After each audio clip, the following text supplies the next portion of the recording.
Okay, just reminders for matrices. It's always row by column. So each element is also listed that way. So this is row 2, column 1, and this is the element.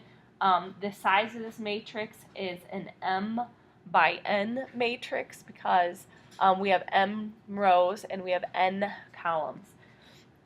What we're going to be focusing on for today's lesson is the augmented matrix. So the way to get that is if you're looking at your systems of equations, whether it's 2 variable, 3 variable, 4 variable, you are going to take the variables, have to all be on the left-hand side. So we need the system in standard form where all the variables are on the left, all the constants on the right.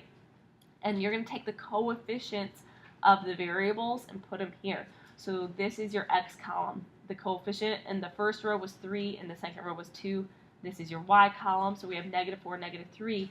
And then this line here represents your equal. So we have an equals equals, and then this is your constants, -6, 5. So you do need to rewrite your system or kind of rethink what your system is before writing in here, because all the variables on the left, all the constants on the right. So what I want to jump down to is the row echelon form, and the way this works is if you were doing this algebraically, you would be doing all these row operations. So for example, we would want to try to get the coefficient of x to be 1. So we're not eliminating like how we did algebraically. We're trying to keep all of our rows, but like we would multiply row 1 by -4, we'd add that to row 2, and we would put it in the row 2 position. So that's kind of the formation, the mathematical language for row operations. And what the row echelon form is trying to continually do these row operations until we get the coefficient of x for one of the rows. And then here we would have no x term, and then the coefficient of y would be 1. And then here we'd have no x or y term, and the coefficient of z would be 1. So again, this matrix in this row echelon form, it's still augmented. We have the x, y, z. These are all the coefficients, and this is the constant. So just kind of looking at row 1 here, if I were to write this out, it would be 1x plus ay plus bz equals, because of this line, it equals the constant d. So a and b would be, and d would be some numbers of some sort. All right, so when we go to the next page, we are going to be using this row reduced echelon form. So in your calculator you have two. You have the reduced echelon form and the row reduced echelon form. We're wanting the row reduced, so the RREF. So we'll talk about that when we get to our calculator a little bit more. But here's what's going to happen. You are going to rewrite your system as the augmented matrix. So that's this. You have a system. You're rewriting it this way. Notice this matrix right here is a 2 by 3. We do have that line in there, but the matrix has the brackets on the outside. So this is a 2 by 3 matrix. That's what you're doing first. Then you're going to do these calculator steps. We're going to type in the matrix. We're going to use RREF, and then we're going to solve. Well, what happens when we solve is we get 3 situations, okay? The first situation is if you have one solution. And what happens is we have this augmented matrix, and we have x, y, z, right? And we have the constants. Now what's happening here is this is really 1x plus 0y plus 0z equals a, but then it's like, well, if I have 0y and a 0z, I don't want to write that out, okay? So what this really is, it's just x equals a, right? And then this, again, you could have 0x plus 1y plus 0z equals b, but then if you notice, you're like, oh, well, the x term and the z term are going to go away. I really just have y equals b, and then here I really just have z equals c. So you don't have to write all of this out. You would have this, and then your final answer would be a comma b comma c.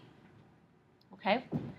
So we come over here, and this one's different because if we write this out, here we would get x equals a, right? But here, again, I have an x and a z, right? So I would get, or sorry, a y and a z. So I would get 0x, and then I would have y plus z equals b, and then I get 0 equals 0.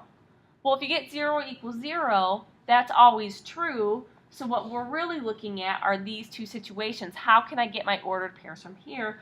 Well, this has infinitely many solutions, all right? And it doesn't just have random solutions, it has infinitely many ordered triple solutions. So what you have to do here is use set notation, and we know we're going to have all the solutions x, y, z, such that, and then you just go on to describe x and y and z. So if we describe x, I already know that x is a, all right, but I need to describe y. Well, I have y plus z, so I'm going to solve for y by subtracting z from both sides. So y is just negative z plus b. And then z, I don't have any information about, so z is what I'm going to let be any real number. So we're going to use some new notation here. It's a z, and then epsilon looks like a little backwards 3, okay? And then to do all real numbers, the real number set, what you're going to do is you're going to draw two lines kind of close together, and then you're going to turn that into an R. And this is the symbol for the real number set. So what this means is z is a real number. It's just z is in the real number set. That's what that mathematical notation means. So as a shortcut, now if you write it out, that's totally fine. But you find if you get into this habit, this is a lot faster to write. So I would encourage this. Okay, so this is if you have infinitely many solutions. You know that happens when you have that final row. You get 0 equals 0. And then we have the inconsistent situation. So this is going to happen when we have this. We have x equals 2, y equals 3, and 0 equals 4. But we're like, wait a second. 0 is never going to equal 4. So this is where you would say no solution. All right, so now we're going to go to our calculator and show how to solve a system, all right, from start to finish. So we come over here to this first example, and the first thing you guys are going to be prompted to do is to write that augmented matrix, okay? Now the thing is, again, about the augmented matrix is all the variables are on the left hand of the equation and all the constants on the right. So when we write this out, I have my coefficient of x is 2, my coefficient of y is 2. I don't see a z, but I see in my system I have a z, so I need to account for that variable, so the coefficient must be 0. Now I'm going to draw a line for my equal sign and my constant. So my constant here in the system is negative 6, but it's on the left-hand side.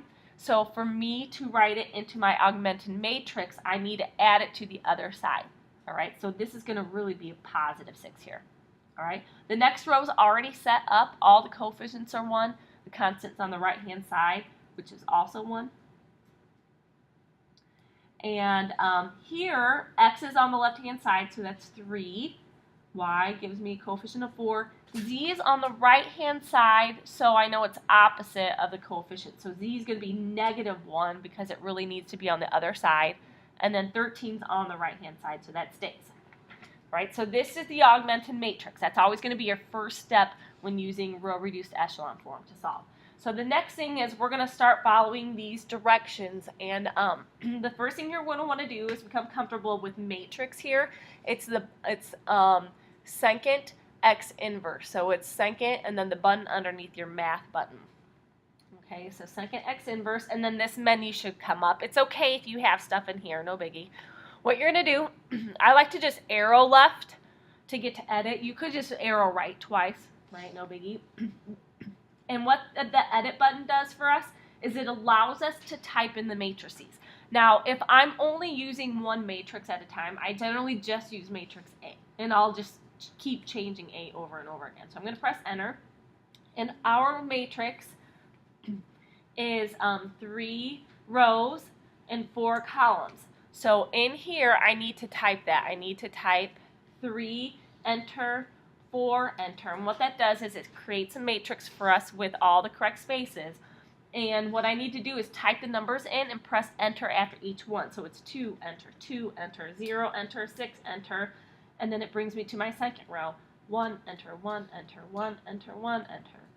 3, enter, 4, enter, negative 1, enter, 13, enter. So now I've entered all my matrix entries. The other thing I want to point out too that you're going to want to do on your test and quiz is you're going to want to double check that you typed it in correctly, okay? Because most of the mistakes coming from these matrices is a mistyping error. So once you've typed in your matrix, you need to completely exit out. So you're going to press second quit to take you back to the main screen. Okay, so I'm at my main screen. But what I'm wanting to do now is put my matrix in row reduced echelon form. So now I need to go back to matrix, so second x inverse. And anytime you're wanting to perform an operation, that's where you want to arrow over to math.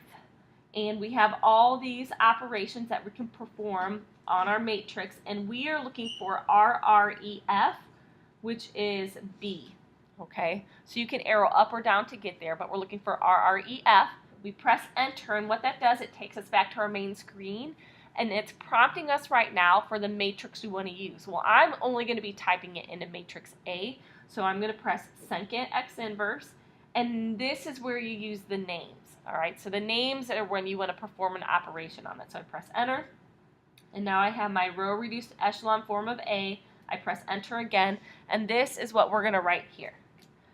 So we have 1 0 0 1 0 1 0 2 0 0 1 negative 2.